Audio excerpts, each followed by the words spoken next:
अस्सलाम वालेकुम दोस्तों।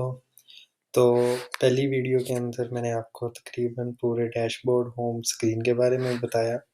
अभी मैं आप लोगों को इसके फीचर्स वन बाय वन बताता जाऊँगा।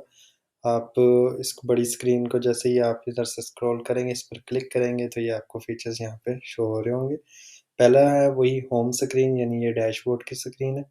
दूसरा आपके पास यूज़र मैनेजमेंट है। यूज़र मैनेजमेंट आप समझ लीजिए कि ये क्या चीज़ है। इसमें बेसिकली एक स्टोर पर मुख्तलिफ़ किस्म के वर्कर्स काम कर रहे होते हैं। एक कैशियर होता है, एक आपका इन्वेंटरी के स्टॉक को देख रहा होता है, एक आपका ये सेल्स वाला बंदा होता है। तो मुख्तलिफ़ आपने वर्कर्स रखे होते हैं, तो उनको भी अगर आपने लॉगिन क्रेडेंशियल्स देने हैं, तो यहाँ पर आप उनके यूज़र्स बनाएँगे, उनको वो रोल्स देंगे, वो सिर्फ़ उन्हीं को वो वाली चीज़ें नज़र आएँगी।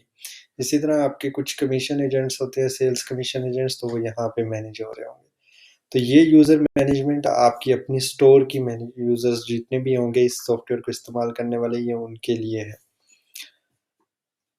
इसके बाद आपके पास जो दूसरा ऑप्शन आता है वो कॉन्टैक्ट्स का है। कॉन्टैक्ट्स का मतलब होता है रवाबित, आपके किन-किन लोगों के साथ है। मिसाल के तौर पर आपका स्टोर किन लोगों से चीज़ें खरीदता है या कौन उसके सप्लायर्स हैं, तो वो सप्लायर्स में सारी चीज़ें मैनेज हो रही होंगी।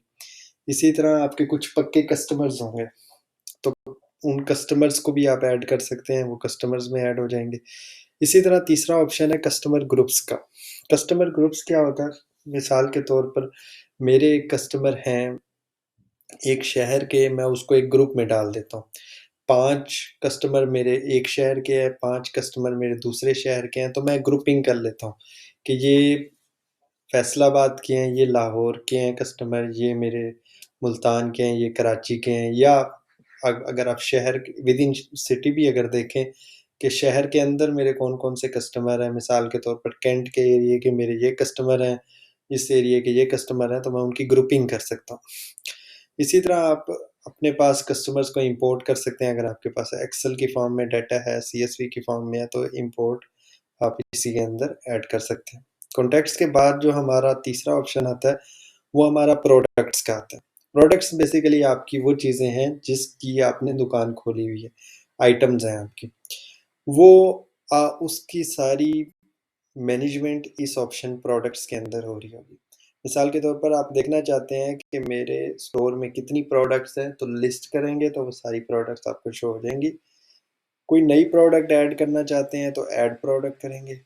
इसी तरह प्रोडक्ट के ऊपर जो लेबल आप खुद लगाते हैं कि एक तो कंपनी की तरफ से लग के आता है, दूसरा आप प्रिंट लगाना चाहते हैं तो लेबल्स को भी प्रिंट कर सकते हैं। इसके अलावा आपके पास कुछ प्रोडक्ट्स होती हैं जो वेरिएशंस के साथ होती हैं। मिसाल के तौर पर एक ही, जिस तरह लेज़ का 10 का पैकेट है, एक साल्टी में आता है, ठीक है? एक मसाले के अंदर आता है, तो डिफरेंट वेरिएशंस के साथ या जिस जिस तरह सर्फ़ है, उसकी डिफरेंट वेरिएशंस हैं। तो वेरिएशंस आप ऐड कर सकते हैं प्रोडक्ट की। इसी तरह आपके पास अगर प्रोडक्ट्स आपकी जो आइटम्स हैं वो एक्सेल या सीएसवी में हैं तो उसको इंपोर्ट कर सकते हैं।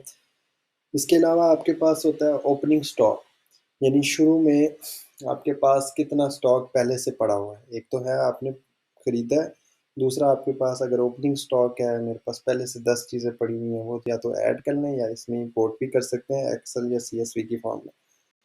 इसी तरह सेलिंग प्राइस होती है किसी भी चीज़ की, उनका ग्रुपिंग कर सकते हैं कि इनकी सेलिंग प्राइस, मिसाल के तौर पर एक बोरी है, एक यूरिया की खाद की बोरी है, उसकी सेलिंग प्राइस मैं उसको ग्रुप कर सकता हूँ। दूसरी चीज़ होती है यूनिट्स, यानी कोई भी चीज़ आप बेच रहे हैं तो किन यूनिट्स में बेच रहे हैं, किलोग्राम में बेच रहे हैं आप, उसके यानी लंबाई में बेच रहे हैं या पर मीटर के हिसाब से बेच रहे हैं। गारमेंट्स वाले पर मीटर में बेचेंगे, इसी तरह कुछ किलोग्राम में बेचेंगे। जो भी यूनिट्स होते हैं वो इसमें आप ऐड या माइनस कर सकते हैं। आपकी प्रोडक्ट्स की कैटेगरीज़ हैं, एक स्टोर है उसमें मुख्तलिफ़ किस्म की प्रोडक्ट्स हो सकती हैं, आइटम्स हो सकती हैं। या एक बहुत बड़ा स्टोर है जिसमें बेकरी की भी आइटम्स हैं, तो आप कैटेगरीज़ बना लेंगे कि बेकरी की आइटम्स ये वाली हैं, आपकी क्रॉकरी की आइटम्स ये वाली हैं, आपकी जनरल स्टोर की आइटम्स ये वाली हैं। तो उनकी डिफरेंट कैटेगरीज़ आपकी बन जाएगी। इसी तरह डिफरेंट ब्रांड्स होते हैं, आप किस ब्रांड की आपके पास पड़ी हुई है प्रोडक्ट, वो भी आज यूनिलीवर की है, वो ऐड कर दी, मुख्तलिफ ब्रांड्स की।